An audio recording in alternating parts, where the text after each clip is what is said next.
biens ne sont pas confisqués. Mansour Sow.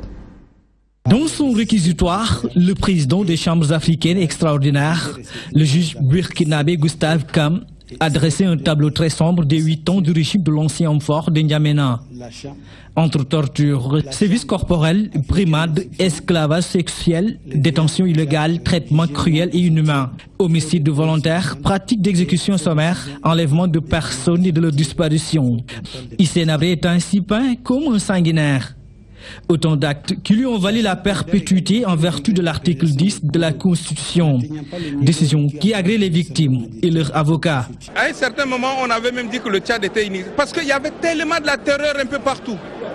Et on ne pouvait pas avoir confiance à son nombre. Vous ne pouvez pas avoir confiance en votre fils, en votre femme. Donc c'était la terreur partout. Parce qu'on disait Hissène Habré ici, Hissène Habré là-bas, Hissène Habré partout. Donc Hissène Habré est un dieu. Vous voyez?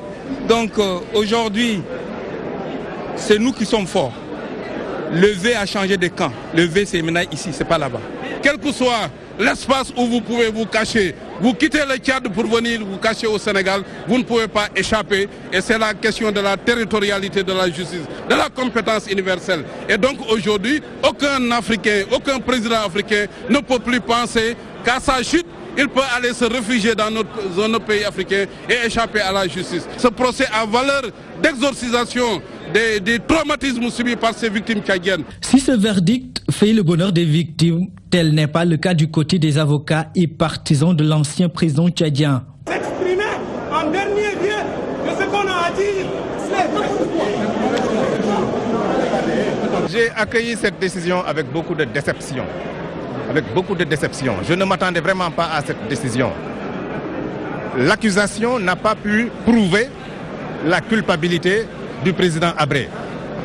Et c'est en cela qu'ils ont demandé à la Chambre de faire fi de tous les débats d'audience et de ne tirer sa conviction que sur la base des procès-verbaux d'enquête préliminaire établis au Tchad et sur les éléments de l'enquête en Belgique. Ça veut dire donc que les débats d'audience pendant 5 mois ont été organisés pour rien. Nous trouvons que le verdict est très sévère encore une fois. Nous n'y attendons pas du tout.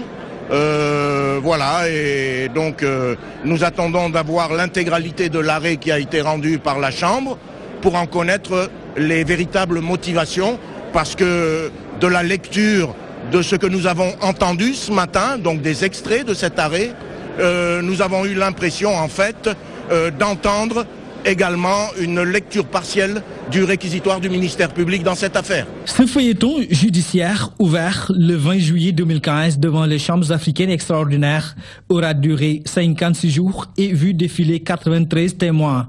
Au finish, la Cour a reconnu coupable le désormais ex-homme fort de N'Djamena d'esclavage forcé, d'homicide volontaire, de pratique d'exécution sommaire, d'enlèvement de personnes de leur disparition. Il a été acquitté des crimes de guerre et de transfert illégal. Hissène Habré dispose d'un délai de 15 jours pour faire appel. La RADDHO se félicite de l'issue du procès Habré. Aboubakry Mbodj et compagnie demandent de réparation pour les victimes dans les plus brefs délais. Un message bien sûr adressé à l'Union africaine. Voici Aboubakry Mbodj. Les victimes ont besoin d'être également réparées dans leurs droits, ce qu'on appelle l'indemnisation et la compensation. C'est un droit, ce n'est pas de la mendicité. Et ce droit-là, l'Union africaine ne doit pas s'arrêter au procès. L'Union africaine doit organiser les conditions également de la réhabilitation des victimes. Il y en a beaucoup de victimes qui n'ont pas pu assister à ce procès. Beaucoup de victimes ont perdu la vie compte tenu des séquelles qu'elles ont subies durant tout le processus. Parce que cela a tellement duré que la plupart d'entre elles n'ont pas pu assister. Mais que leurs enfants, que leurs également familles puissent aujourd'hui bénéficier de l'indemnisation par rapport à tout ce qui leur revient de droit. Voilà le combat que nous allons mener également, parce que le procès aujourd'hui il est condamné à perpétuité, mais les victimes doivent être réhabilitées dans leurs droits et nous allons continuer ce combat-là à côté des victimes. La mobilisation pour la paix et la consolidation de la justice africaine a lancé une pétition pour la création d'une cour pénale africaine. Selon ces jeunes, il est temps que notre continent ait sa propre juridiction capable de juger les Africains. Ils attendent 52 000 signatures. Voici le coordonnateur de la MPCA. Aujourd'hui, à travers le procès Hissène Habré, Notre objectif, ce n'est pas de lutter pour la condamnation ou bien l'acquittement de Hissène Habré. Tout ce que l'on demande, c'est que ce procès soit juste et équitable pour redorer l'image de l'Afrique et démontrer sa capacité à juger et à mettre en œuvre un procès juste et équitable eu égard aux standards internationaux en la matière. Au-delà de ce procès, ce que nous voulons, c'est que si on arrive à prouver au monde que l'Afrique est capable d'organiser un procès juste et équitable, il est temps, selon nous, jeunes Afrique, que l'Afrique ait sa propre cour pénale à l'image de la Cour pénale internationale. Aujourd'hui, notre combat vient de commencer à partir d'aujourd'hui. Notre objectif, c'est d'avoir au minimum 52 000 signatures dans tous les pays africains pour booster la création de la Cour pénale africaine, tant voulue et tant défendue par les Africains. Justice a été rendue, c'est la réaction des avocats des victimes de Hissène Habré après l'annonce du verdict. Un verdict qui peut réconcilier le peuple tchadien selon les avocats. Ces victimes comptent poursuivre le combat pour que les erreurs commises soient soulagées. Ibrahim Fall.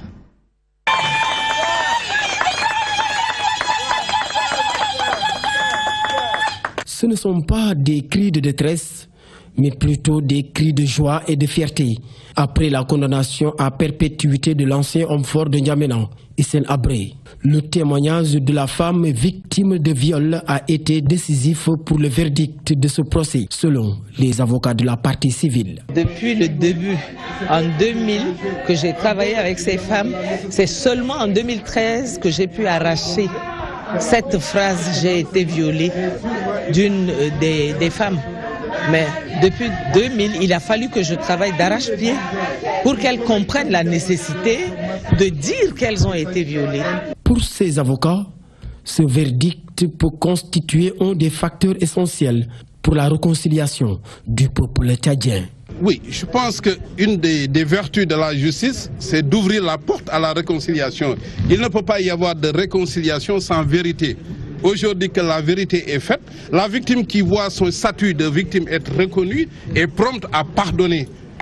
Parce qu'elle sait ce qui s'est passé et elle sait qu'elle ne peut plus refaire l'histoire. Ce verdict ouvre la perspective d'une réconciliation nationale au Tchad.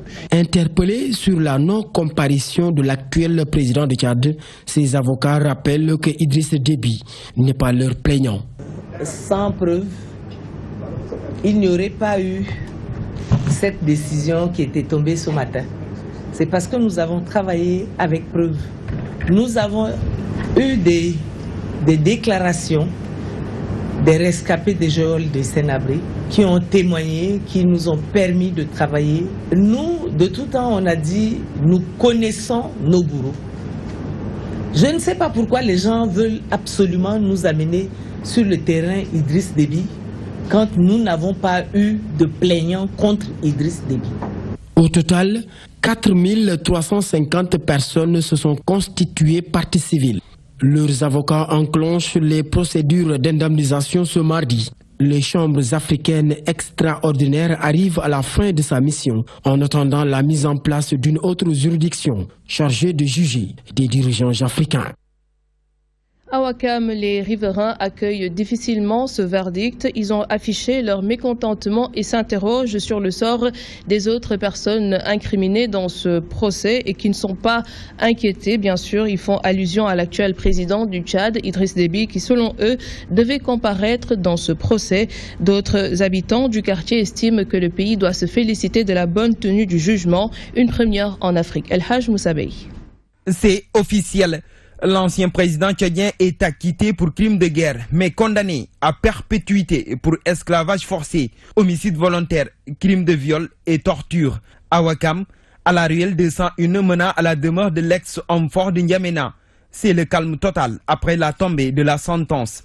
Un quart d'heure après le verdict, on verra les membres de sa famille regagner tranquillement la maison.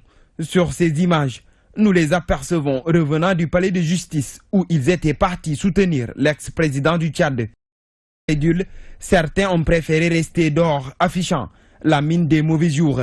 Un des leurs avec qui nous nous sommes entretenus et qui a catégoriquement refusé de se prononcer devant notre caméra a laissé entendre qu'ils étaient déçus par le Sénégal. À l'entrée de la même ruelle, chez les riverains, la sentence est accueillie avec amertume. Ça me fait vraiment mal. En tant qu'Africain, ça me fait mal. Et je demande où était l'Afrique, où est l'Afrique? Il a été purement et simplement sacrifié. Vu qu'il n'était pas le seul, où sont les derbies et autres? Les débits et autres du moins. Où sont-ils? Si les autres incriminés dans ce procès avaient comparu et qu'on les condamne tous à perpétuité, là d'accord, je l'aurais accepté. Mais condamner Habré et laisser les autres en toute liberté, cela ne me plaît guère. Franchement, ça ne me plaît pas. Pour cet habitant du quartier, des relents politiques n'ont pas manqué dans ce procès, mais que le Sénégal pouvait se féliciter de la bonne tenue du jugement. L'homme a commis, l'homme n'a pas commis. Sa conscience le condamne ou le blanche. Ceux qui ont financé l'installation du procès, tout ça, peuvent avoir des intérêts dans ce procès. Donc on peut penser qu'il y a. Ça s'est passé en Afrique, ça s'est passé chez nous, au Sénégal. On peut penser que ça s'est très bien passé. À noter que le procès a duré en tout et pour tout 8 mois et que les conseils de l'ancien homme fort de N'Djamena ont jusqu'à 15 jours pour interjeter appel à cette condamnation à vie de leurs clients. Rien de surprenant dans cette condamnation, c'est la réaction de l'épouse de Hissène Habré. Selon elle, cette condamnation n'est que l'aboutissement d'un vaste complot contre son époux. Madame Habré a accordé un entretien exclusif à la DTV juste après l'annonce du verdict. Voici un extrait. On savait que le président allait être condamné. Donc, cela veut dire quoi? Cela veut dire que quand on est dans un processus judiciaire où on attend une vraie décision de justice, tout le monde ne peut pas connaître la teneur de cette décision. Or, tout le monde le savait. Ça veut dire quoi? Ça veut dire que on a eu d'abord une annonce très tôt de M. Sidiki Kaba, ex-avocat des partis civils, qui a annoncé très tôt à l'opinion, à l'Assemblée nationale, s'il vous plaît, que le président Habré serait condamné. Autre chose, on a eu un financement à hauteur de 18 milliards. Si on finance un simple procès à 18 milliards, cela veut dire qu'on attend quelque chose. Cela veut dire que la tête de Hissène Habré coûte 18 milliards. Cela veut dire que cette condamnation à perpétuité a été achetée à ce prix-là. On a eu quoi? Est-ce que c'est étonnant? C'est pas étonnant. C'est quoi? C'est pas un procès qu'on a eu. On a eu un procès unique, indigne d'un état de droit comme le Sénégal. Indigne. On a eu une absence totale d'enquête des juges des chambres d'instruction qui se sont illustrés au Tchad en allant dans des grands restaurants avec le ministre de la Justice du Tchad, en touchant des doubles perdions, on l'a vu. On a vu donc une collusion effarante. On a vu une absence donc totale d'enquête. De cet entretien juste après ce journal. Toujours dans ce cadre, le procès Habré, ouvert le 20 juillet 2015 devant les chambres africaines extraordinaires, a duré 56 jours et a vu défiler 93 témoins. Durant tout le procès, Hissène Habré n'a eu qu'une ligne de défense, le silence absolu. Tout l'enjeu de ce procès qualifié d'historique dans la mesure où c'est la première fois qu'un ex-président africain est jugé en Afrique même. Aïda Mamoudou Diop.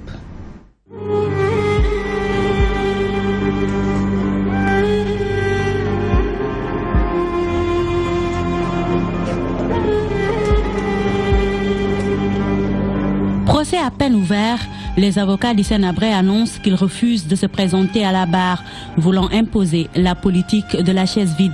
Ils affirment que la Cour est illégitime, une Cour qui nomme logiquement 3 avocats d'office pour représenter l'accusé. On assiste ainsi à un mutisme de l'accusé. Caché sous son turban blanc et ses lunettes, Habré se montre indifférent. D'ailleurs, l'on qualifie son geste désintéressé d'insulte aux chambres africaines extraordinaires. La défense a alors 45 jours pour se préparer et c'est au bout de ces 45 jours, lors de la reprise du procès le 7 septembre, que le public assiste à cette scène. Hissène Habré crie, se débat.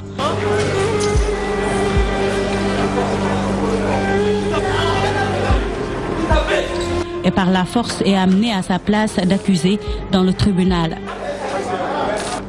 Les audiences suivantes, l'ancien président du Tchad est conduit en salle d'audience avant que les portes ne soient ouvertes au public.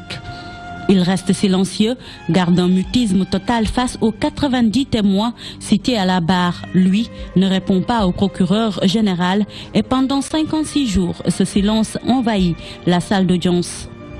La répression a été démontrée, les avocats des victimes sont confiants. La sérénité, c'est le seul point commun affiché par les avocats des partis civils comme par ceux d'Hissène Habré.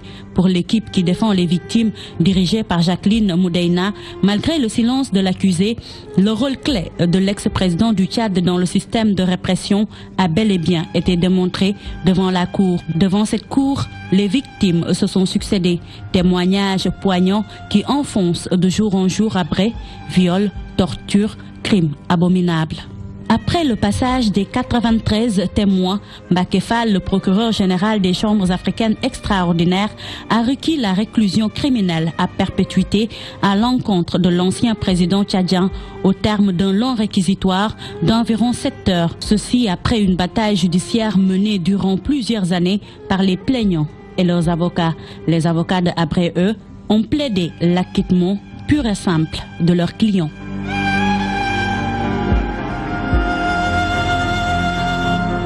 Destitué du pouvoir au Tchad en 1990, Hissène Habré s'est exilé à Dakar avec sa famille après un bref passage au Cameroun.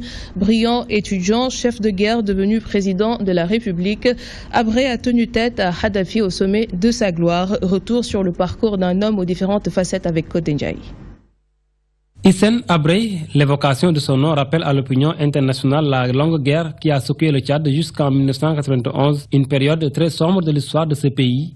Mais qui est cet homme dont le nom est étroitement lié à la guerre? L'ex-président tchadien avait conquis le pouvoir par les armes en 1982 avant d'être chassé en 1990. Né en 1942 à Faya-Djouroup au nord du Tchad, il grandit dans une famille bergère nomade. En 1963, il part étudier en France à l'Institut de hautes études avant d'étudier le droit à Paris. De retour au Tchad, il rejoint le Front de libération nationale où il prend la tête. Avec Gokuni Weidé, un autre nordiste, les deux hommes fondent le Conseil des forces armées du Tchad. Il est d'abord premier ministre du président Félix Maloum, puis ministre de la Défense de Gokuni Weidé. Il combat le régime de Weidé et signe son retour à N'Djamena en 1982. Un an plus tard, Weidé bénéficie d'une intervention libyenne. Hissène Habré prend le dessus après plusieurs médiations. Mais en 1986 et 1987, les combats reprennent. Fin 1990, Hissène Habré quitte N'Djamena et trouve refuge à Dakar, où il réside jusqu'à sa condamnation par les chambres africaines extraordinaires, laquelle juridiction a condamné Hissène Habré à la perpétuité. Autre actualité, les ex-travailleurs de Hama Sénégal ont entamé ce lundi une grève de la faim illimitée. Ils se sont tous retrouvés à la cité Sopraco de Guédiawaye pour démarrer leur diète. Ces ex-agents réclament la somme de 3 milliards de francs CFA à l'État du Sénégal après la fermeture de leur entreprise. Pour plus d'explications, je vous propose de suivre Ibrahim Ndiaye. Il est le porte-parole de l'intersyndicale des travailleurs du nettoiement de Hama Sénégal. C'est la deuxième fois effectivement que nous avons entamé cette grève de la faim. C'est parce que nous avons toujours demandé à être payés par l'État du Sénégal qui restait nous devoir 3 milliards 200 et quelques millions. Il nous avait donné en avant 130 millions. Il restait 2 milliards. On va passer à la vitesse supérieure, ça ce n'est qu'un début. Je dis que nous sommes 1777 personnes et on ne menace personne. On ne fait pas de pression. Nous sommes déterminés à rentrer dans nos fonds. On est fatigués. Ces travailleurs actifs que vous voyez ici, ils sont en train de nous accompagner et de nous encourager. À la fin du mois, ils rentrent chez eux avec moins de 20 000 francs. Tous les travailleurs de nettoiement sont surendettés. Je dis bien surendettés. L'État doit nous payer notre argent, qu'on puisse payer nos créanciers. Des Sénégalais approuvent l'initiative du chef de l'État qui a convoqué un dialogue national ce 28 mai. Ils estiment que ces concertations peuvent contribuer à stabiliser le pays. Ces citoyens souhaitent toutefois que les engagements pris par le gouvernement soient respectés. Codé Ndiaye. Le chef de l'État a appelé à de larges concertations le week-end dernier autour des intérêts nationaux, une initiative saluée par bon nombre de Sénégalais.